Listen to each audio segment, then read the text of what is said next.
माननीय राष्ट्रपति महोदया जी, माननीय प्रधानमंत्री जी, माननीय वित्त मंत्री जी, माननीय सहकारिता मंत्री जी, सेबी, सहारा, रजिस्ट्रार कंपनीज, सीआरसी, आप सभी लोगों से निवेदन करता हूं कि 13 करोड़ सहारा पीड़ित जमाकर्ताओं के परिवारों को आप अब सताना छोड़ दो।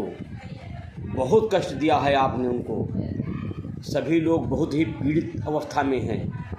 पहले आपने जब देश में धरना प्रदर्शन प्रारंभ हुए तो आपने सीआरसी में शिकायतें ली, उसके बाद में जिलाधिकारी कार्यालयों पर ली, फिर तहसील स्तर पर जमा कराई।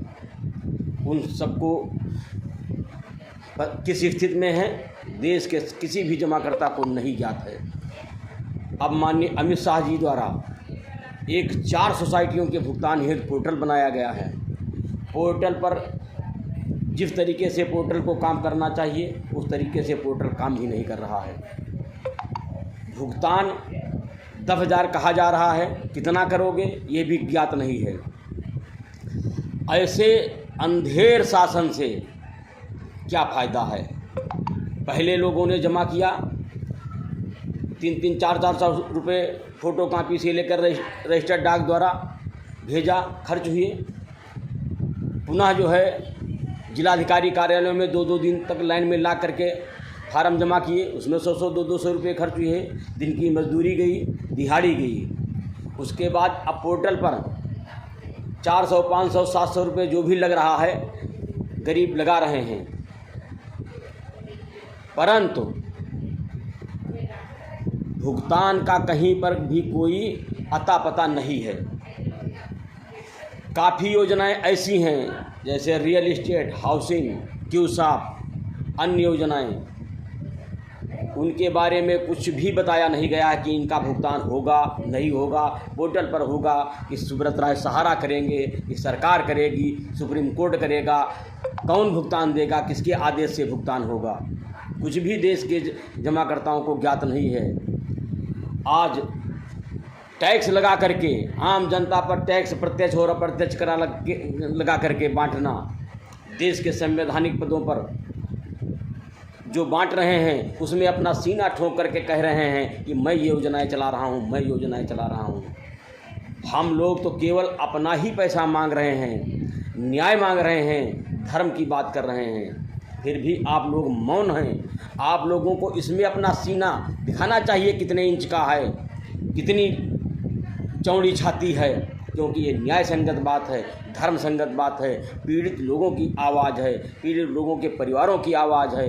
देश की आधी जनसंख्या, आधी आबादी सहारा के कुकर्मों की वजह से परेशान और पीड़ित अवस्था में है, और आप लोग सुब्रत राय सहारा से कौन सा गठबंधन किए हो जो आज मुंह नहीं खोल रहे हो। सत्ता पक्ष हो या विपक्ष, आज तक जिस तरीके से छोटे छोटे मुद्दों को लेकर के सदन में हो हंगामा हो जाता है, जाति धर्म की बातें होने लगती हैं, संप्रदाय की बातें होने लगती हैं, परंतु जायज़ और धर्म संगत न्याय संगत बात के लिए कोई लोग भी सदन में आवाज़ उठाना नहीं चाहते हो। आखिर क्यों? देश पूछ रहा है। आप लोग तो इसी इनका पैसा, वेतन भत्ता और सुविधाएं पाते हो कि पीड़ित जनता की आवाज़ उठाओ। आज आवाज़ आप लोगों की कहाँ गई है? कहाँ चले गए हो आवाज़ बोलने वालों? मैं आपसे सवाल पूछ रहा हूँ, बताओ। देश जानना चाहती है, देश जानना चाहती है कि हमारे क्षेत्र के ये जनप्रतिनिधि हैं, हमारी जनता की आवाज़ और पीड़ा को ऊपर तक पहुँचाएंगे जिससे हम लोगों को न्याय मिल सके। आज उस न्याय का क्या सौदा कर रहे हो जो आवाज़ नहीं उठा रहे हो? क्या बात है? आखिर चुप क्यों हो? सुब्रत राय सहारा के भुगतान के मामले में आखिर चुप्पी क्यों है? ये देश की जनता सत्ता पक्ष और विपक्ष दोनों से जानना चाहती हैं। चाहे विपक्ष हो या सत्ता पक्ष, दोनों दोषी हो। सुब्रत राय सहारा को संरक्षण देना बंद करो। आने वाले चुनाव में सबको इसका परिणाम भुगतना पड़ेगा। हस्तिनापुर जैसे विशाल राज्य, राजा महाराजाओं के राज, मुगलों के राज जब चले गए तो प्रजातंत्र में आप तो खाली मात्र मुहर के शासक हो। मुहर जिस दिन उल्टा लगी तो पलटा हो जाओगे। जब तक सीधी लग रही है तब तक तुम्हारे हाथ में सत्ता और संचालन है। उसके बाद में कहाँ बैठोगे ये तुमको खुद नहीं ज्ञात है। माना कि तुम लूट घसूट करके अपनी संपत्तियां बढ़ा करके आज करोड़पति हो जाओगे, मगर बड़े बड़े राजाओं के किलों पर जाकर देख लो आज उनकी दशा क्या है। कोई बैठने वाला वहाँ पर नहीं है। आज तो अभी आँखों पर पट्टी बंधी हुई है कि नहीं देख पा रहे हो, पट्टी जिस दिन उतरेगी उस दिन तुमको दिखाई पड़ेगा।